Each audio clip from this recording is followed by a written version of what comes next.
Hello and welcome. It's so good to be back here on the Energy Matters page. I am absolutely thrilled to bring you today's guest. Monique is somebody who has inspired me just by watching what she does from afar. I've had opportunities to have a few conversations with you, Monique, and every time we do, it feels like my heart lifts a little bit more.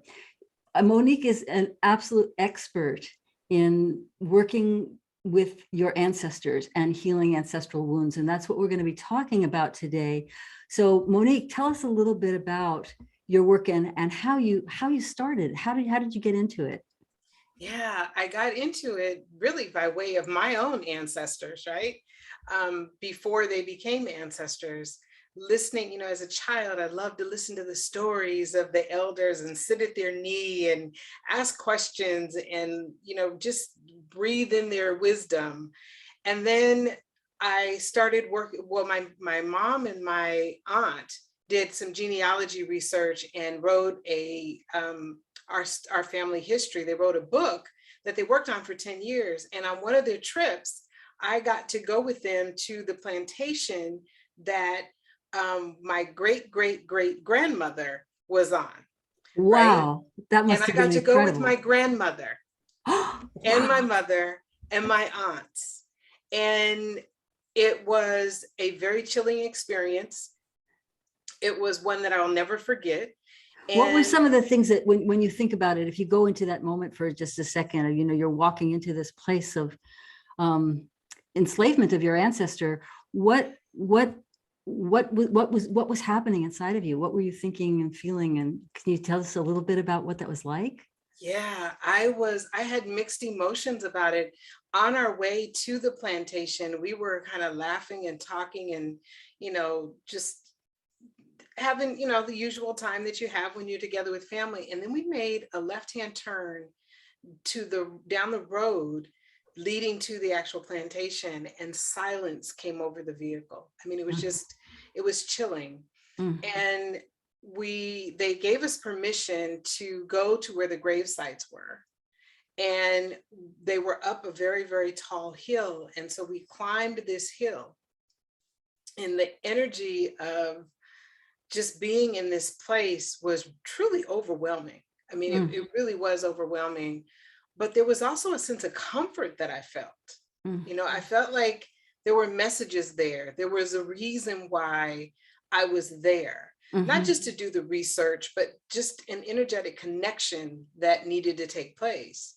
Do you have And words for what some of those messages might have been? I imagine I don't know if you want to share them or not. I don't mean to be intrusive. I just would love to hear if you want to share oh, it. absolutely. Well, part of the experience of climbing up that hill and then getting to the top as we're walking around, I'm feeling the energy, and then I fall into a hole.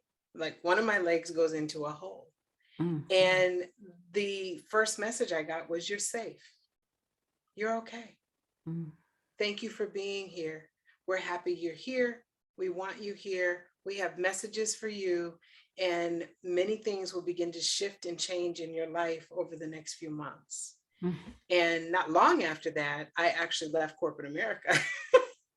So it wasn't immediate, but not long after, I left corporate America and started doing this work.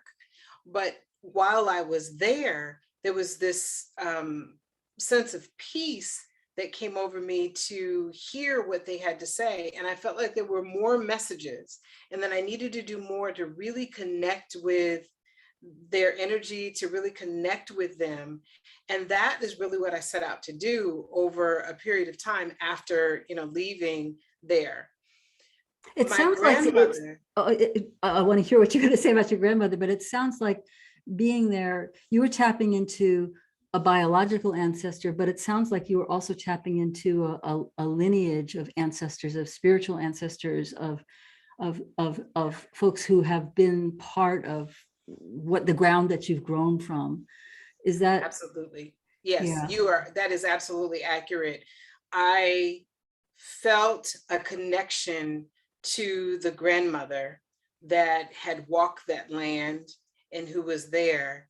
but I also felt this overwhelming connection, even weeping.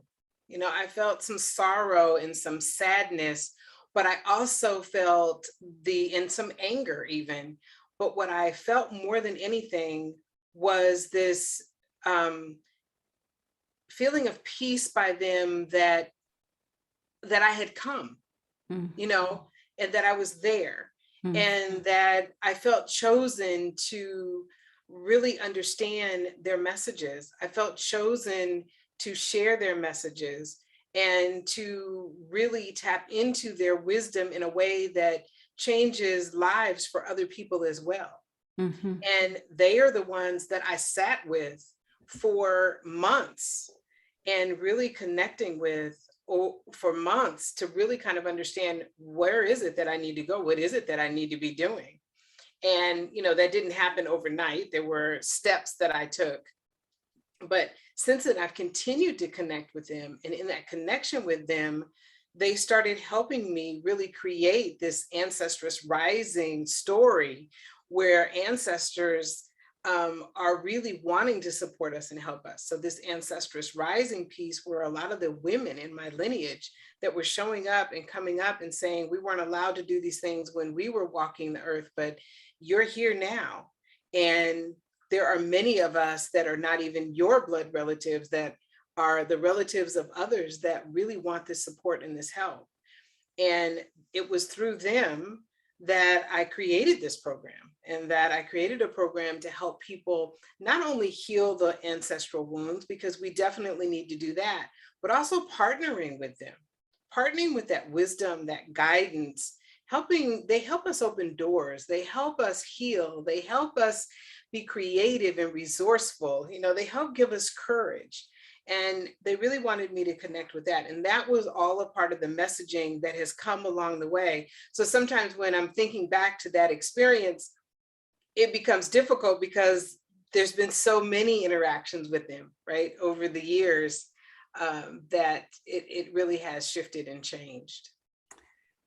Well, one of the things that you sort of referred to a couple times, and because this is the Energy Matters page, I'd love to know how you think, what does energy mean to you? How do you experience it? How are you experiencing, I mean, I'm getting a sense of it just as you talk, but the energy that is coming from the ancestors that's prompting you to do the type of service that you do for people around accessing this fountain of and deep resource that is available, that's so profound and can change your life as it has for you. How do you think about it in terms of energy? Yeah, what I have experienced in my connection with the ancestors is not only hearing them speak to me, but images. They create images, and it's very interesting that Ancestral Story Healing is the name of the work that I do, because they basically show me images in story. So it's almost like these little movies that Mm. play out when I'm working with, particularly, when I'm working with a client, their ancestors will begin to communicate with me, and I'll hear the voices, but more than anything, I see the images. So I'll see the story of an ancestor who may have dealt with betrayal, and it'll sort of show me through imagery and almost like a movie that this is what has taken place. And I'm able to communicate that to the client so that we can begin to heal that story with that ancestor Mm. and help them release the anger that may still be attached to that story. And so that's really how I feel and sense the energy. And then there are times when I get sort of a sound in my ear that is like almost like the sound of the ocean, Mm. right? That sort of shows up in my ear. And that is sort of a sign for me to just stop for a moment, because there's a message coming through. There's something that is wanting to be relayed. And so stopping and listening is what I always do. And that's another way that that energy begins to come through. I, Sometimes I it's love even I in my love this. body. I'm sorry. Sometimes I even feel it in my body. I'll feel a sensation somewhere in my body that's telling me, usually those messages like that are usually messages to please listen. We have a message, that kind of thing.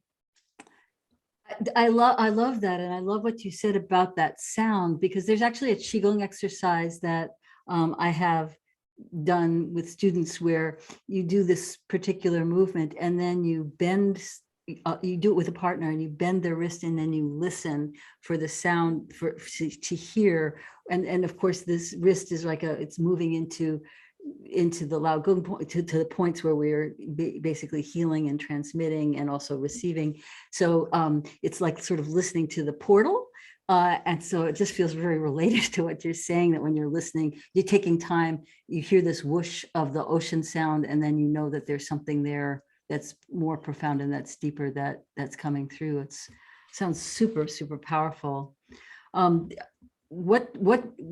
do you do this? So tell me about do you have groups, or what do you do? Do you work privately one-on-one with people, healing ancestor relations, or how do you do that? Yeah, so at one point it was over a period of time we would work together. And now what I've discovered is we can clear a lot of this in like a one-day session. So I have these VIP sessions that I do with people, and we identify the top karmic stories that people are working with, the problems that they're dealing with. And I have 8 stories that I share with people, and then they pick the ones that they feel are showing up, and then I connect with the ancestors to find if those are the ones. Wait, could you tell us a little? You don't have to go through all 8, of course, but give us some samples of what those 8 stories are that you tap into there. I'm just thinking they're kind of archetypal in a way. Is that like people? Yeah. So, and I'll try to remember all of them. Abandonment. No, just a couple is fine. Okay. Abandonment, abuse, anger, betrayal, grief shows up. Of course, scarcity. That's one. One of the top ones that people are concerned about right now is betrayal. It used to be abandonment. And before that, when I would do surveys to just check in with people, it was scarcity. But it seems to be betrayal is one of the ones that people are asking more and more for support with. And we take a look at the 8 karmic stories, identify the 3, and those are the 3 that we really hone in on and work with. And build a plan. We identify the ancestresses that are available in the person's lineage that is ready to support them, not only with healing that karmic story, but also really moving forward in their lives and opening doors and helping them be more creative and helping them connect more with their soul's purpose. Once they finish that, then they have access to a portal of activations and spiritual practices and different soul journeys that they can access for any of the karmic stories. So they're able to go in and do those karmic stories. And then we meet once a month, where we meet live so that they can ask questions, get support, connect with their ancestors. And we do this over a 1-year period, because what I found is that it does take time for this information to come in. But before we worked on 1 karmic story a month. Now we really go in and we do some deep clearing right up at the front. So that people can really move forward much faster, because people, they want to move forward. They don't want to take a whole year to do that. But the reason why we do a year of access to the portal is because once you finish that VIP day, now you have to integrate that, right? You go back into your normal life and something shows up, or maybe some fear, because that's one of the other karmic stories that we focus on. Fear may show up, and now you can go into the portal and there's all kinds of information. And if need be, once a month, you can say, you know what, fear is showing up. I want to connect with my ancestress to help. And I'm able to connect with the ancestress. So it's really a fun program. We have some amazing women that are in the program. And we, some are building libraries in Africa too, did that. One is 78 years old. She just wrote a book. you know, and she's, you know, teaching yoga now. And I mean, just some really fun stories. One woman turned her entire property into a resort type retreat area for people to come and, you know, executives to come and just relax. And there's different things that people are doing, and it's really a lot of fun to bring everyone together and support each other. Well, it sounds like an incredibly robust program that, you know, provides a kind of transformation that's not just about snap, you know, that's done. It's about really letting it sink into your very bones, the cells of who you are. So this is amazing. If people want to connect with you and want to know more about how and what you do, what should they do? They can visit my website at drmonique.com. And on the website, there are two gifts that you can download. One is the Ancestral Story Clearing Starter Kit, which helps you identify the karmic stories that you're working with, what are the ones that are really showing up in your life, and looking at them from different perspectives to identify the top ones that may be, you know, causing some blocks to you being able to do the things you want to do or express your purpose fully. And then there's another one that is specifically for clearing fear. Clearing fear. So there's one specifically there for that. You can go there and download that and really begin to start to work with your ancestresses to clear fear stories. Mm. Yeah, so those Such a big one, because fear is so dominant right now with good reason, right? It's not like it's not just some kind of there's definitely craziness going on, but fear is really justified and justifiable. And so to be able to use that energy and transform it to release the hold or the grip of it, it sounds really necessary in terms of even healing the planet right now. So I feel like what you're offering for free is just a huge service. I want to thank you for that. I really appreciate you.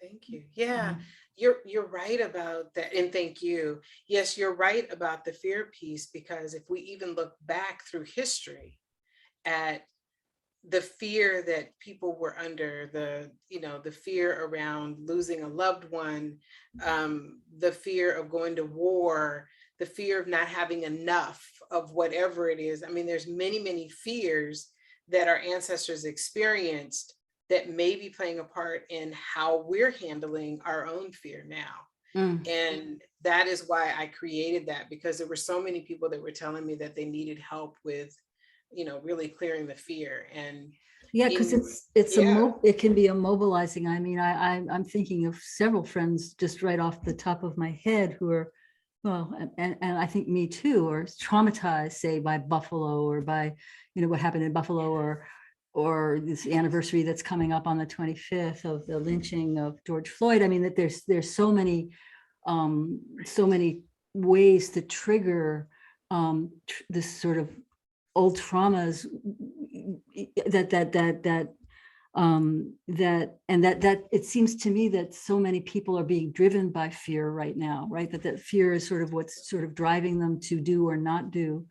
The idea that this is something that's healable is so profoundly important and optimistic and, necessary if we're going to, sustain on this planet. So, wow. Thank you for all of that, Dr. Monique. Oh, thank you. I really appreciate the opportunity to just talk with you and share with you. I remember the first time I met you, I felt this instant connection, and we had such a really beautiful conversation. And I know that you've worked with one of my clients over the years, and listening to her experience with you and seeing the change that she experienced as a result of her work with you was just so powerful to me. Oh, and that's wonderful. And just how you held her and supported her, life-changing for her. And it's just a beautiful thing for me to observe.